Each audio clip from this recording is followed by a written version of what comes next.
18 जुलाई को अंतर्राष्ट्रीय Nelson Mandela दिवस मनाया जाता है। 18 जुलाई को संयुक्त राष्ट्र ने 2009 में इसकी घोषणा की थी। राष्ट्रीय बहुआयामी गरीबी सूचकांक national multi dimensional poverty index का दूसरा संस्करण नीति आयोग के द्वारा जारी कर दिया गया है। ये NFHS 5 के जो हालिया आंकड़े हैं उनके आधार पर जारी किया गया है। ये 12 आयामों में जारी किया जाता है। रिपोर्ट के अनुसार सभी 12 आयामों में सुधार दर्ज किया गया है।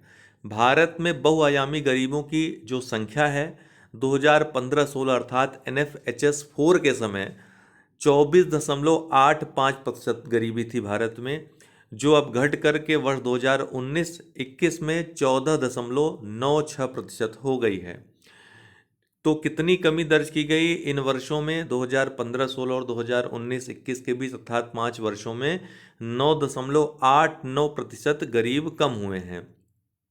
शहरी क्षेत्र में 8.65% से घर गिर करके गरीबी 5.27% रह गई है। वहीं ग्रामीण क्षेत्रों में बहुत तीव्र गति से गरीबी कम हुई है। 32.59% से घट करके 19.28% हो गई है। तो ये जो गरीबों की संख्या कम हुई है 9.89% कमी हुई है, उसमें मैक्सिमम जो संख्या या मैक्सिमम परसेंटेज ग्रामीण क्षेत्र में घटा हुआ दिखाई पड़ रहा है। अर्थात कुल 5 वर्षों में 13.5 करोड़ लोग बहुआयामी गरीबी से मुक्त हो गए हैं, अर्थात ये गरीबी से ऊपर जा चुके हैं। अगर इसको परसेंटेज में तब्दील किया जाए तो ये 9.89% होते हैं। उत्तर प्रदेश की खास बात है कि इस दौरान उत्तर प्रदेश में, पूरे देश में अगर देखा जाए तो उत्तर प्रदेश में 3.43 करोड़ लोग बहुआयामी गरीबी से मुक्त हुए, जो कि पूरे देश में सर्वाधिक है। इसके बाद दूसरे स्थान पे बिहार और तीसरे स्थान पे मध्य प्रदेश है। गरीबी की संख्या जो कम हुई है। निर्यात तैयारी सूचकांक 2022 का तीसरा संस्करण जारी कर दिया गया नीति आयोग के द्वारा। तटीय राज्यों में गुजरात पहले स्थान से फिसल के चौथे स्थान पर चला गया। पिछले लगातार 2 संस्करणों में गुजरात पहले स्थान पे था। अभी पहले स्थान पे तमिलनाडु चला गया है, दूसरे पे महाराष्ट्र है, तीसरे पे कर्नाटक, चौथे पे गुजरात है। तटीय राज्यों की रैंकिंग है। पिछली 2 बार शीर्ष पर गुजरात था, इस बार चौथे पे हो गया है। पहाड़ी राज्यों में उत्तराखंड सबसे पहले स्थान पे है, उसके बाद हिमाचल प्रदेश, फिर मणिपुर। भू आबद्ध भूमि से घिरे राज्यों में हरियाणा पहले स्थान पे है, दूसरे पे तेलंगाना, तीसरे पे उत्तर प्रदेश।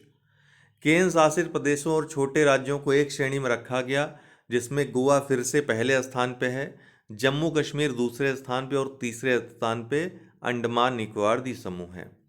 कीर्तना पांडियान हाल ही में चर्चा में है, क्योंकि रियाद जो सऊदी अरब में है, सऊदी अरब की राजधानी है, इसमें आयोजित विश्व अंडर 21 स्नूकर खिताब इन्होंने हमवतन अनुपमा को हराकर जीत लिया। किसने? कीर्तना पांडियान ने अंडर 21 स्नूकर खिताब जीत लिया हमवतन अनुपमा को हरा करके। एशियाई एथलेटिक्स चैंपियनशिप 2023 का 25वां संस्करण थाईलैंड में बैंकॉक में थाईलैंड की राजधानी में आयोजित हुआ। इसमें ध्यान रखिएगा कुल 42 देशों ने हिस्सा लिया, लेकिन पदक केवल 17 देशों ने जीता। इसलिए पदक तालिका में आप देखेंगे तो 17 देश ही दिखाई पड़ेंगे। भारत ने 6 स्वर्ण, 12 रजत और 9 कांस्य जीतकर कुल 27 पदक जीते, और इस तरह से भारत तीसरे स्थान पर रहा पदक तालिका में। पहले स्थान पे जापान, दूसरे पे चीन, तीसरे पे भारत। जो जो स्वर्ण पदक जीतने वाले 6 खिलाड़ी रहे, या 6 खेलों में जो स्वर्ण हमने जीता, उसमें ज्योति याराजी धावक, अब्दुल्ला अबू बकर ट्रिपल जंप में जीता, पारुल चौधरी ने स्टीपल चेज में जीता, अजय सरोज ने धावक दौड़ की श्रेणी में जीता, तेजिंदर पाल तूर ने शॉटपुट की श्रेणी में जीता, और रिले टीम अर्थात जो संयुक्त लोग इसमें 4 लोग भाग लेते हैं रिले प्रतिस्पर्धा में, तो रिले टीम ने जीता। तो ये कुल 6 स्वर्ण भारत ने जीते। जापान ने कुल 37 पदक जीते, 16 स्वर्ण, 11 रजत और 10 कांस्य सहित। चीन ने 8 स्वर्ण जीते, 8 रजत और 6 कांस्य, कुल 22 पदक जीते। हालांकि भारत पदकों के मामले में चीन से आगे रहा, कुल 27 पदक रहे, लेकिन पदक तालिका में ऊपर वह राष्ट्र होता है जिसके स्वर्ण पदकों की संख्या सर्वाधिक होती है। तो भारत ने केवल 6 स्वर्ण जीते थे, 12 रजत और 9 कांस्य, इसलिए भारत तीसरे स्थान पर रहा। पदक की दृष्टि से अगर देखें तो भारत का ये दूसरा सर्वश्रेष्ठ प्रदर्शन है। विदेशी धरती पर भारत का ये अभी तक का सर्वश्रेष्ठ प्रदर्शन है। 2017 में भुवनेश्वर में भी भारत ने 27 पदक जीते थे, तो इसकी बराबरी इस बार कर ली। लेकिन भुवनेश्वर वाले में इसलिए हम भुवनेश्वर के प्रदर्शन को सर्वश्रेष्ठ में रखते हैं क्योंकि भुवनेश्वर में भारत ने 9 स्वर्ण पदक जीते थे और यहाँ पर केवल 6 स्वर्ण पदक जीते हैं। पदक तालिका में सबसे निचले पायदान पर अर्थात 17वें पायदान पर पाकिस्तान रहा। अ फूल्स जर्नी, ये सारिका भारद्वाज की पुस्तक है, हाल ही में ये लॉन्च की गई है। अ फूल्स जर्नी, आत्मज्ञान से संबंधित ये पुस्तक लिखी गई है सारिका भारद्वाज के द्वारा। पूछ सकता है। विंबलडन ओपन टेनिस 2023, महिला एकल का खिताब मार्केटा वोंड्रोसोवा ने जीता, जिनसे किसी को उम्मीद नहीं थी। ठीक है, तो वरीयता प्राप्त नहीं थी ये, इसके बावजूद इन्होंने जीत लिया। चेक गणराज्य की हैं, इनके बारे में पूछ सकता है कहाँ की हैं। इन्होंने ओंस जेब्यूर जो कि ट्यूनीशिया की खिलाड़ी हैं, इनको हराकर जीता। पुरुष एकल का खिताब कार्लोस अल्कराज ने जीत लिया, मात्र 20 वर्ष की उम्र में। स्पेन के खिलाड़ी हैं, इन्होंने नोवाक जोकोविच को हरा करके ये खिताब जीत लिया। 36 वर्ष के नोवाक जोकोविच हैं, सर्बिया के खिलाड़ी हैं। कार्लोस अल्कराज की उम्र मात्र 20 वर्ष है। इस तरह से अगर देखा जाए तो 1974 के बाद इतना बड़ा गैप पहली बार देखा गया है कि इतने बड़े उम्र अंतराल के खिलाड़ी को हराया है।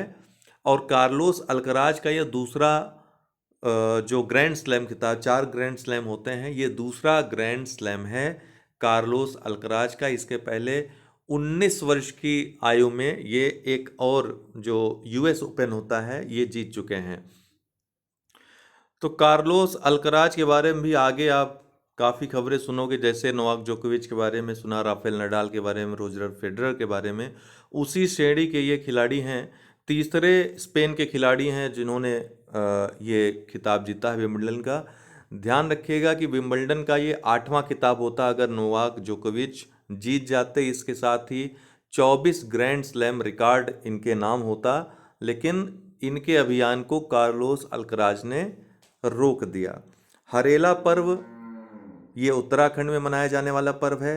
कार्किटका वायु वाली ये केरल में मनाया जाने वाला उत्सव है, एक अनुष्ठान है। कार्किटका वायु बाली, वहीं बोनालू उत्सव ये हैदराबाद में मनाया जाने वाला उत्सव है। तो आज के लिए इतना ही, बहुत बहुत धन्यवाद।